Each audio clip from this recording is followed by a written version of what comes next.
adore, I hope, and I love you. I beg your pardon for those who do not believe, do not adore, do not hope. Oh my God, I believe, I adore, I hope, and I love you. I beg your pardon for those who do not believe, do not adore, do not Jesus, and do not send somebody to help me. Am I losing my mind? Oh my God, I believe, I adore, I hope, and I love you. I beg your pardon for those. Little girl, what's wrong? Jesus is on the floor. No, he's on the cross. See up there? No, Jesus is on the floor. These are not crumbs. Each particle is Jesus. And he has been dropped on the floor by people who receive communion in the hand and do not check their hands. They just walk away and leave him there to be trampled and forgotten. Oh my God, I believe, I adore, I hope, and I love you. I beg your pardon for those who do not believe, do not adore, do not hope, and do not love you. How long are you going to do this? Until someone comes to receive him reverently. Open your eyes and see that Jesus is on the floor.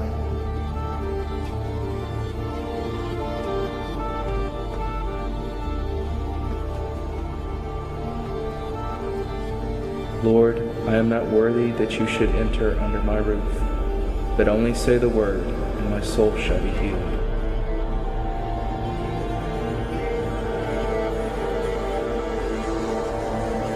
Oh my God, I believe, I adore, I hope, and I love you. I beg your pardon for those who do not believe, do not adore, do not hope, and do not love you. Excuse me, sir, is everything okay? No, Jesus is on the floor. Oh my God, I believe, I adore, I hope, and I love you. I beg your pardon for those who do not believe, do not adore, do not hope, and do not love you.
Jesús se le apareció y le dijo que se convirtiera del Islam al catolicismo.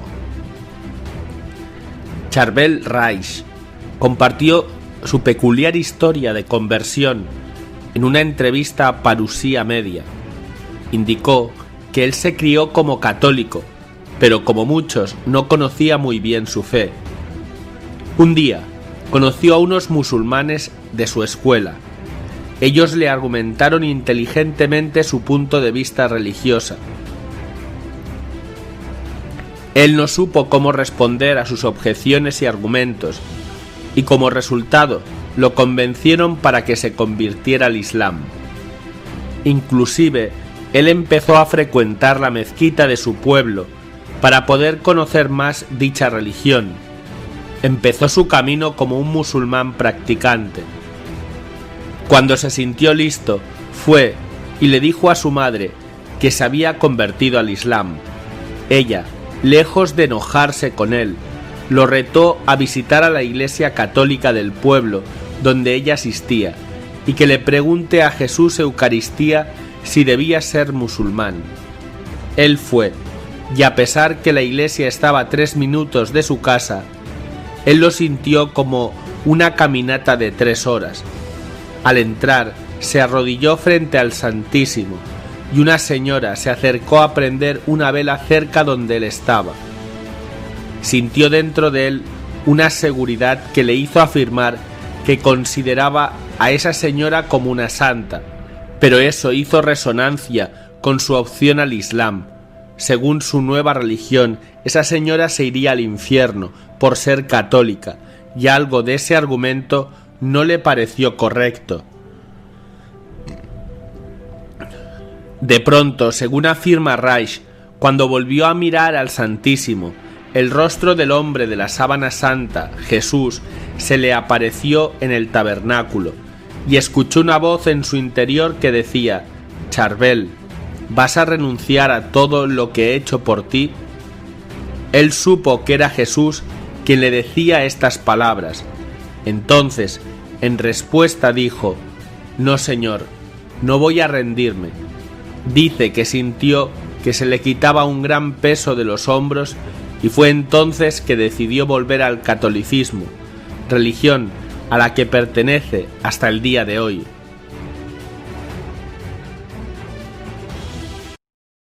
Hay una tradición consistente en la Iglesia que dice que la Virgen vivió sus últimos años en Éfeso luego que murió Jesús, y vivió allí con el apóstol San Juan. Incluso los últimos días del apóstol San Juan se ubican tradicionalmente en Éfeso, donde habría muerto sobre el año 100. Esto es coincidente con el Evangelio, donde Jesús en la cruz entrega a su madre a Juan y dice que el discípulo la acogió en su casa. Incluso había documentos que sostenían la presencia de la Santísima Virgen en Éfeso. Documentos del Concilio Ecuménico de Éfeso propiamente en el año 431, un escrito del obispo Abulfaragius en el siglo XIII y del Papa Benedicto XIV en el siglo XVIII. Pero esto quedó simplemente como una tradición que cayó en el olvido. Hasta que a principios del siglo XIX, la beata Ana Catalina Emmerich tuvo varias visiones donde detalla la ubicación y cómo era la casa de la Santísima Virgen. Fueron recopiladas en libros por el poeta Clemens Brentano y tomadas también por Mel Gibson en La Pasión de Cristo. En la vida oculta de la Virgen María, Catalina Emmerich describe que la casa de la Santísima Virgen en la ciudad turca de Éfeso estaba situada en la falda de una montaña, cerca de una fuente o arroyuelo, con vistas a la ciudad y al mar. Y la describe de piedra, con planta angular, con un ábside y una chimenea, entre otras cosas. A pesar de esto, Sor Catalina Emmerich nunca visitó Turquía, ni antes ni después. ¿Y cómo era Éfeso en ese momento? En el primer siglo, la ciudad de Éfeso era una metrópolis comparable a Nueva York en su tiempo, salvando las diferencias, naturalmente. Tenía un puerto muy activo, era un centro financiero mundial, era el centro cultural de la zona y tenía 250.000 de habitantes. Pero también era el centro del ocultismo. Allí estaba el templo de Artemisa, que era el edificio más grande jamás construido exclusivamente con mármol. Había templos, teatros, baños, fuentes, bibliotecas, villas magníficas. Éfeso estaba en la costa del Egeo, y según la tradición, Juan llevó a María, quien en ese momento tendría unos 60 años, junto con María Magdalena y varios otros fieles. Allí ya había una comunidad cristiana importante. Y cuando en el año 381 el cristianismo se convirtió en la religión oficial del Imperio Romano, Éfeso incluso estaba en camino de ser reconocido como el lugar de nacimiento del cristianismo, así como de la muerte de la Madre de Cristo. De hecho, la primera iglesia dedicada a la Virgen estaba en Éfeso, y en esa época una iglesia podía dedicarse a un santo solo si la persona había vivido o había sido martirizada en ese lugar. En el siglo VI, San Gregorio de Tours se refiere a la casa de la cima de la montaña de Éfeso con 4 paredes y sin techo, lo que muestra que la casa ya estaba abandonada y eran restos. Y en el siglo XVIII, el Papa Benedicto XIV dijo rotundamente que la Santísima Virgen dejó esta vida en Éfeso y ascendió al cielo. Los estudiosos sitúan el momento de su muerte entre el año 43 y 66 después de Cristo. En ese lugar era donde estaban los efesios, a los que San Pablo predicó y donde sentó las bases para la guerra espiritual. Pero más tarde sucedieron calamidades en Éfeso que terminaron con ella. El puerto natural perdió profundidad por la sedimentación, hubo una devaluación de la moneda, fue atacada por barcos bárbaros que la saquearon e incluso destruyeron el templo de Artemisa, y finalmente 2 terremotos devastadores y la corrupta moralidad de los efesios terminó con la ciudad. Era un extraño lugar considerado el centro del paganismo y también considerado el lugar de nacimiento de la nueva religión, donde se celebró el tercer concilio ecuménico de la Iglesia de Cristo, donde había el mayor templo de la diosa pagana de Artemisa, y donde se construyó la primera iglesia dedicada a la Santísima Virgen. Pero ¿en qué parte de esa populosa ciudad y en qué casa vivió María?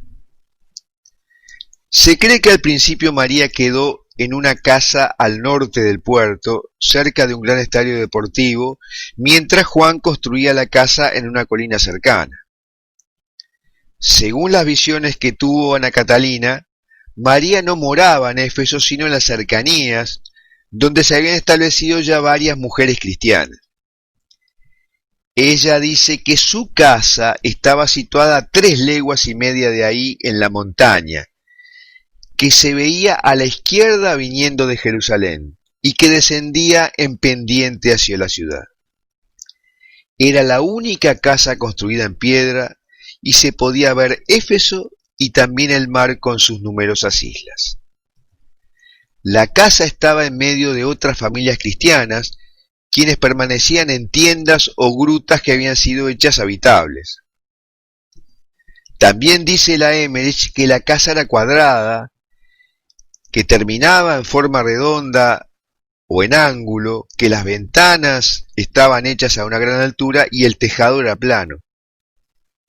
El hogar se situaba en el medio de la casa y diversos otros detalles interiores y exteriores de la casa. También relató que la Santísima Virgen había construido un Vía Crucis de 12 estaciones detrás de la casa con piedras y en las piedras había inscripciones con las letras hebreas. Y entonces, ¿cuáles fueron los milagros que permitieron el descubrimiento de la casa? En un momento te lo cuento.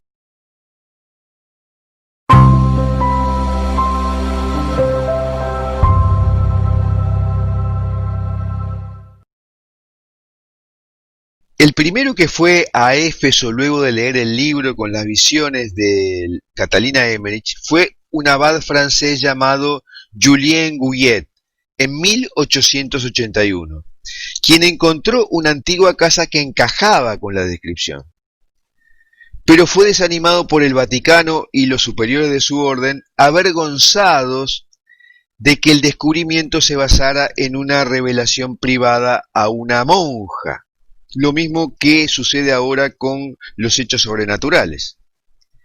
Y entonces el asunto fue abandonado durante una década. Pero luego la cosa recomienza a mediados de 1890, en noviembre, cuando la hermana Marie de Mandat-Grancey, la madre superiora de un hospital de las Hermanas de Caridad en Esmirna, le preguntó a un sacerdote visitante, también vicentino, por una lectura espiritual. El sacerdote era el padre Eugène Paulin, y cuando tomó varios volúmenes de libros de la biblioteca, se sorprendió y les disgustó al ver uno de los libros de la Emmerich sobre la pasión y muerte de Jesucristo, porque el misticismo era algo que le causaba repulsión. Pero cuando regresó de clase el mismo día, ese libro estaba en su escritorio y lo volvió al estante nuevamente. Y sucedió una nueva vez, y pensó que alguien le estaba haciendo una broma. Pero quedó intrigado por el posible contenido del libro. Y al otro día, un sacerdote anciano le recomendó leer el libro de la propia Catalina Emmerich sobre la vida de la Santísima Virgen. El sacerdote lo leyó y encontró que Sor Catalina describía la ubicación y las características de la casa de María en Éfeso en forma muy precisa. Era realmente una hoja de ruta para encontrar la casa. Esto provocó un debate entre varios sacerdotes vicentinos, siendo el padre Jung un escéptico que catalogaba el escrito como imaginaciones infantiles. Pero lo cierto es que al final se conformó un equipo dirigido por el padre Eugène Paulin, un sacerdote lazarista, y el propio padre Jung, que era un distinguido erudito en temas hebreos y, como dijimos, decidido enemigo de los místicos. El equipo parte para la ciudad de Selkuk, que era la parada más cercana a Éfeso, el 27 de julio de 1891, sin Paulin, que no había podido ir porque estaba enfermo. Y allí se les une un guía musulmán. Empezaron a buscar sin buenos resultados y al final decidieron seguir exactamente las instrucciones de Catalina Emmerich y rastrear el viejo camino de Jerusalén hacia el sur. Finalmente encontraron un camino reseco y llegaron a una pequeña meseta donde había unas mujeres trabajando en el campo. Y estas mujeres les dijeron que había un manantial en la montaña en un monasterio. Ellos consideraron que era una pista importante porque el monasterio conmemoraba algo. Y cuando llegaron vieron las ruinas del monasterio efectivamente. Y se dieron cuenta que la configuración básica de la ruina se ajustaba exactamente a la descripción que hacía Catalina Emmerich sobre la casa de María. Allí estaba la fuente, estaban en una montaña, desde un poco más arriba podían ver Éfeso y el mar, y entonces llegaron a la conclusión que el antiguo monasterio se había ubicado allí porque se pensaba que era un lugar sagrado.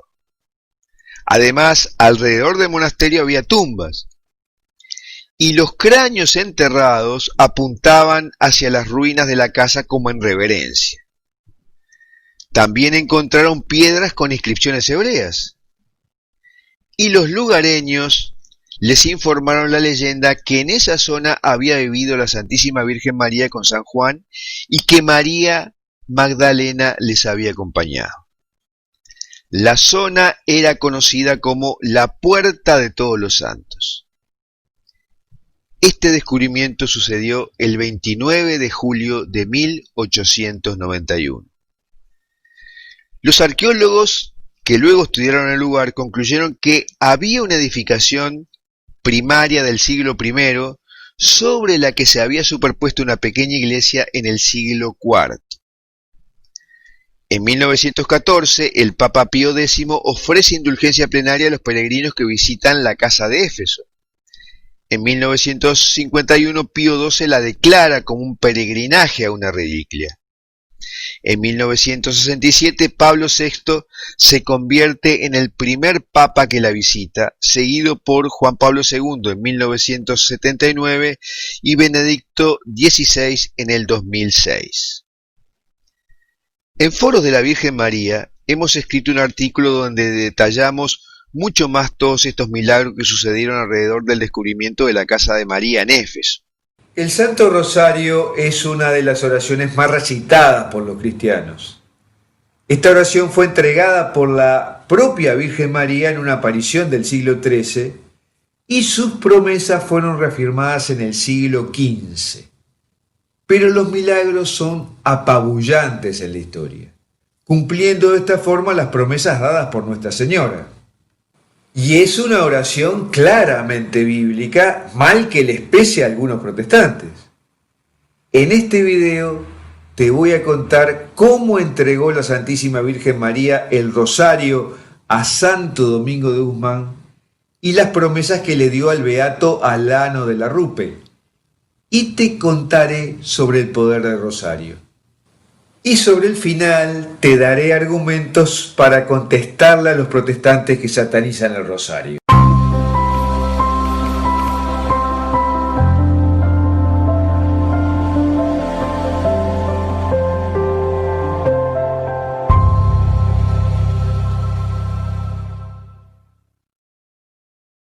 Nuestra Señora, la Santísima Virgen, tiene un solo gran proyecto: la conversión de los pecadores, la paz en los corazones y en todos los rincones de la tierra y la salvación de las almas en el mundo entero. Y tiene una gran herramienta, un gran arma. Cada vez que la Santa Madre de Dios se ha manifestado en nuestra tierra, nunca ha dejado de recomendar a sus hijos que confíen totalmente en su oración.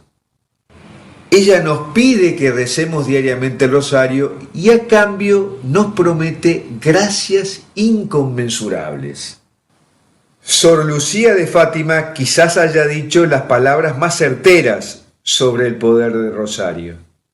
Ella dijo: no hay ningún problema, aunque sea difícil, de naturaleza material o sobre todo espiritual, en la vida personal de cada uno de nosotros o de nuestras familias, de las familias de todo el mundo, las comunidades religiosas e incluso de la vida de los pueblos y las naciones, que no pueda ser resuelto por el rosario.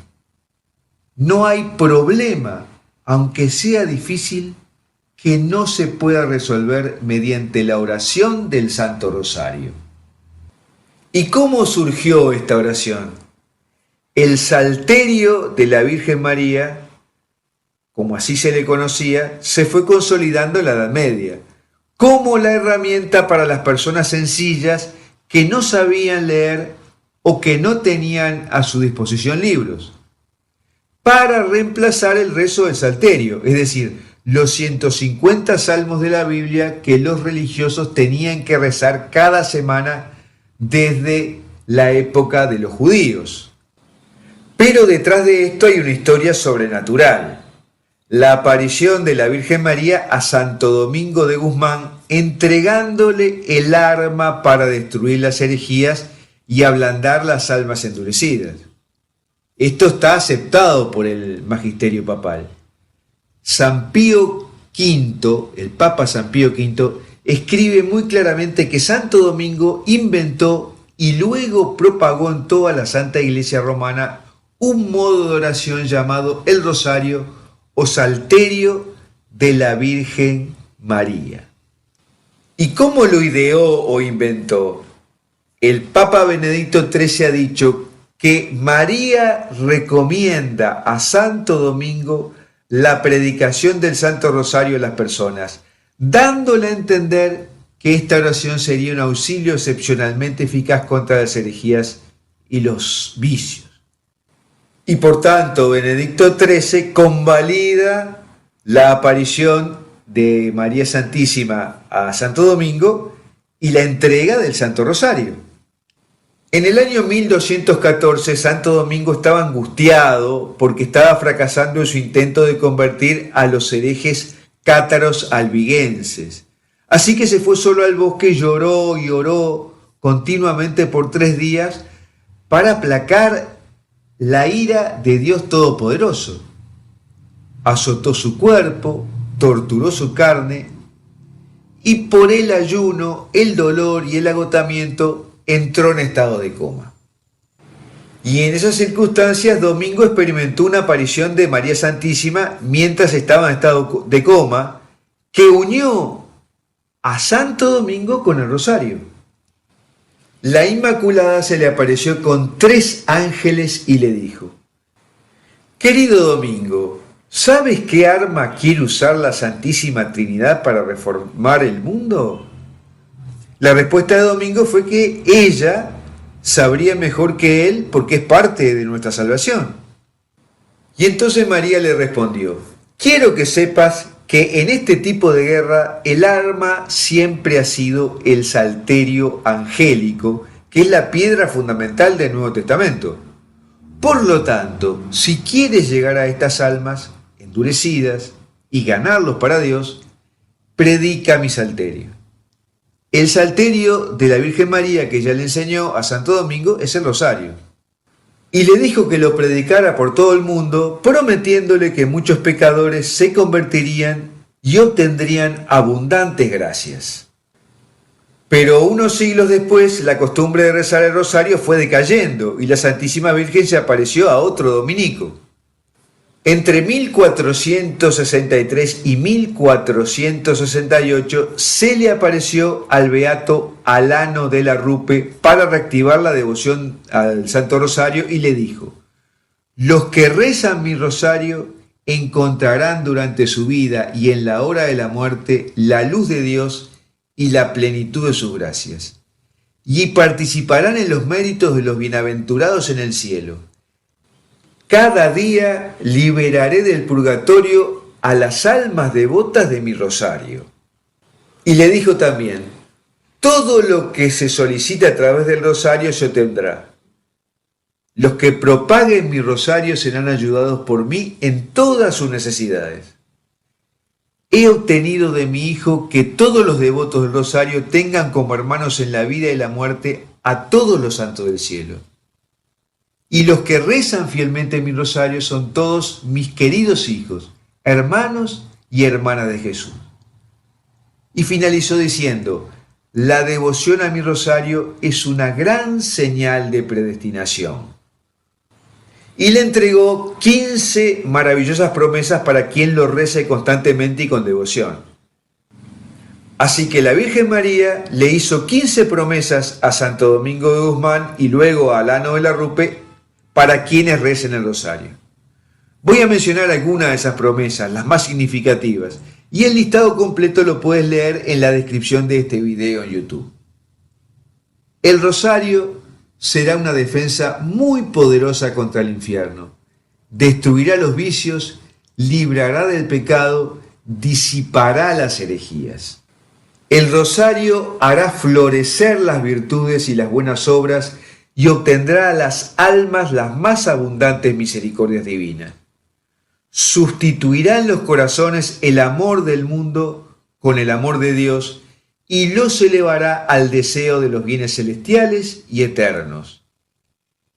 El que rece devotamente mi rosario, meditando sus misterios, no se verá oprimido por la desgracia.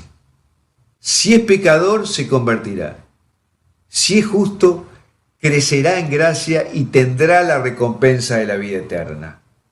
Los verdaderos devotos de mi rosario no morirán sin los sacramentos de la Iglesia. Libraré muy prontamente del purgatorio a las almas devotas de mi rosario. Los verdaderos hijos de mi rosario gozarán de una gran gloria en el cielo. Lo que pidáis mediante mi rosario lo obtendréis, y los que propaguen mi rosario serán socorridos por mí en todas sus necesidades. En resumen, entonces, la Virgen entregó a Santo Domingo el rosario y le dio una serie de promesas al beano Alano de la Rupe para consolidarlo. Y a pesar de esto, muchos protestantes dicen que el rosario es satánico. En su furia no les alcanza a decir que a ellos no les gusta, sino que le dan un origen satánico. ¿Qué tienen de satánicas las oraciones que son dichas en el rosario? Porque la verdad que una lectura desapasionada no permite descubrir nada contrario a Dios ni a la fe en las oraciones del Santo Rosario. En primer lugar, el Padre Nuestro que se recita en el Santo Rosario es una oración bíblica, y esto no lo pueden negar los protestantes. En segundo lugar, de los episodios de la Anunciación y la Visitación relatados en la Biblia salió la primera parte del Ave María. Dios te salve María, llena eres de gracia, el Señor es contigo. Lucas 1:28 fue el saludo del ángel a María en el momento de la Anunciación. Y de allí que la primera mitad del Ave María se denominará salutación angélica. Y solo se agregó el nombre de María para dejar claro a quién se refería el saludo angélico. Y luego, bendita tú eres entre todas las mujeres y bendito es el fruto de tu vientre, Lucas 1:42, fueron exactamente las palabras de Santa Isabel a María cuando la Virgen fue a visitarla. Y se agregó el nombre de Jesús para saber a quién se refería Santa Isabel. Como vemos entonces, la primera mitad del Ave María no solo es bíblica, sino textualmente bíblica. La segunda mitad no viene textualmente de la Sagrada Escritura, pero su significado es enteramente bíblico. Santa María, Madre de Dios, ruega por nosotros pecadores, ahora y en la hora de nuestra muerte. Muchos protestantes suelen decir que la Virgen María no es la Madre de Dios. Sin embargo, Martín Lutero, el responsable de la protesta de la que surgieron todas las sectas protestantes, entendía claramente que María era la Madre de Dios y lo escribió y lo dijo repetidamente en sus homilías. María fue la Madre humana de Dios encarnado. Eso es innegable. En definitiva, disponemos de una poderosa oración que fue entregada por la propia Virgen María para que nos auxilie en las tribulaciones de esta vida y para guiarnos hacia la vida eterna.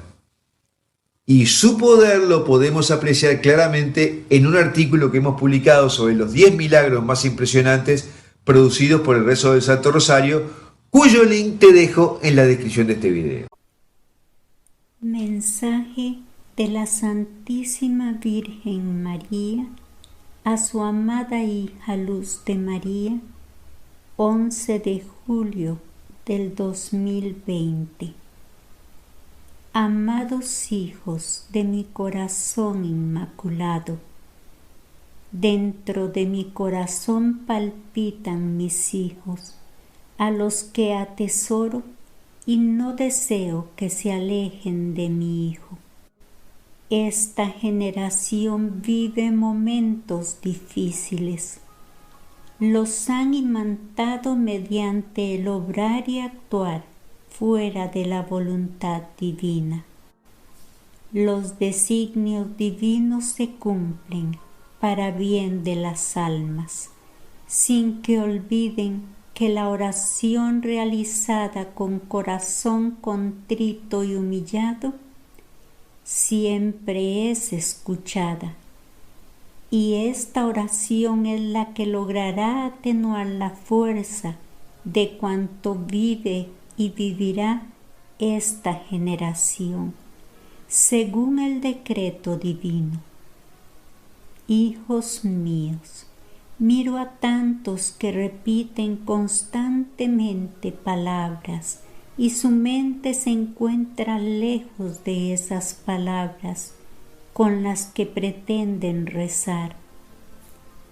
Es urgente la oración con el corazón, potencias y sentidos, la oración consciente y activa para el bien de sus hermanos.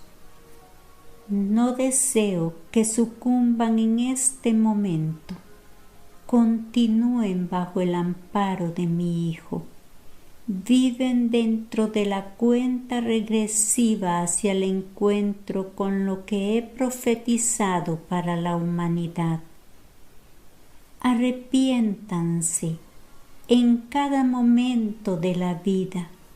Arrepiéntanse y enmienden los pecados cometidos.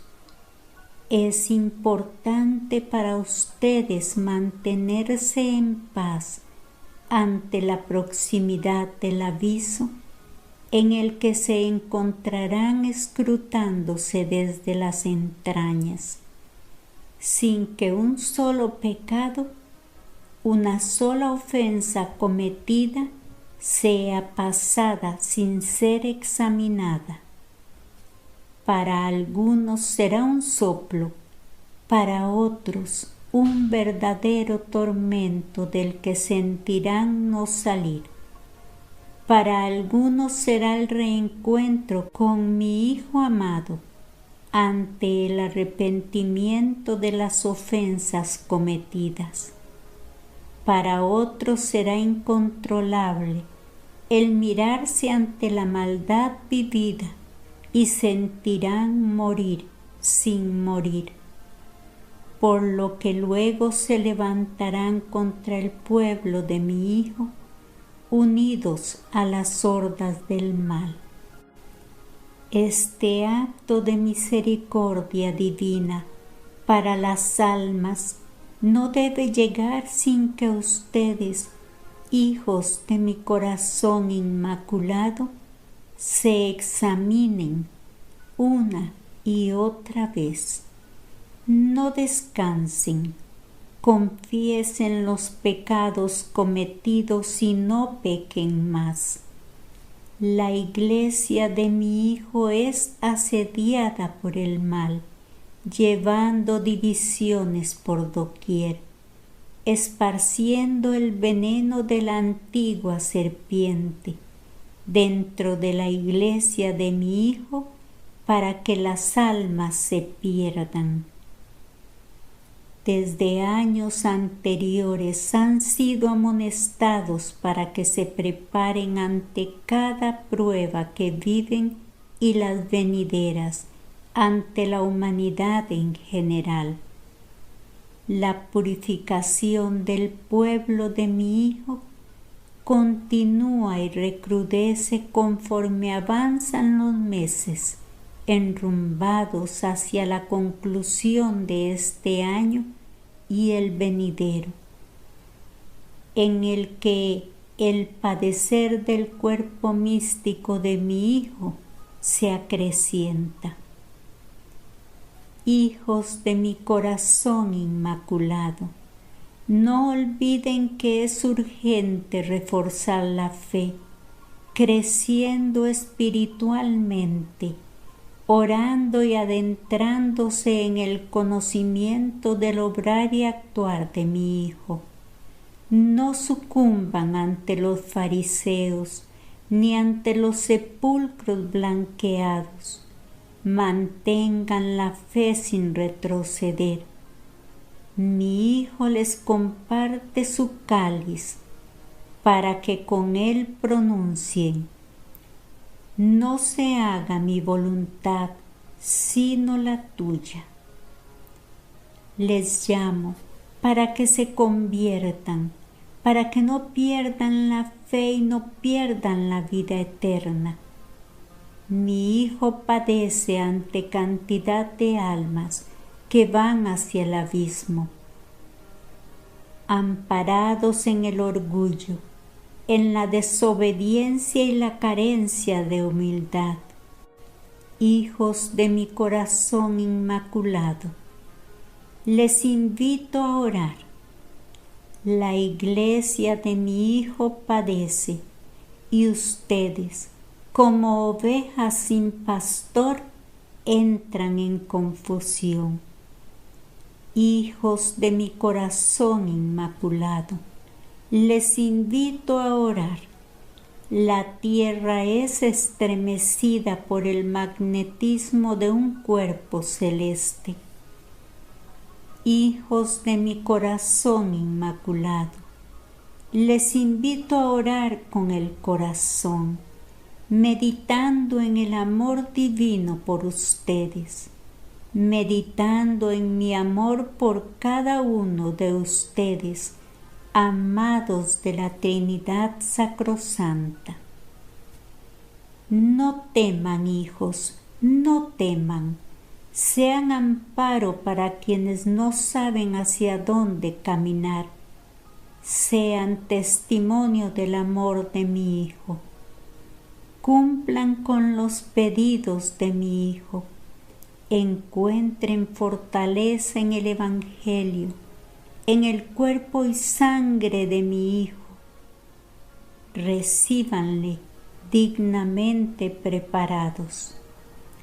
No teman, hijos míos, sabrán del gran milagro, verán el resultado de la fe, el que será cumplido en San Sebastián de Garabandal, compartido en mi santuario en Fátima, en mi santuario de Guadalupe en México, en Zaragoza en mi santuario de la Basílica del Pilar y en los lugares en donde yo me he hecho presente y en donde continúo verdaderamente haciéndome presente en la tierra.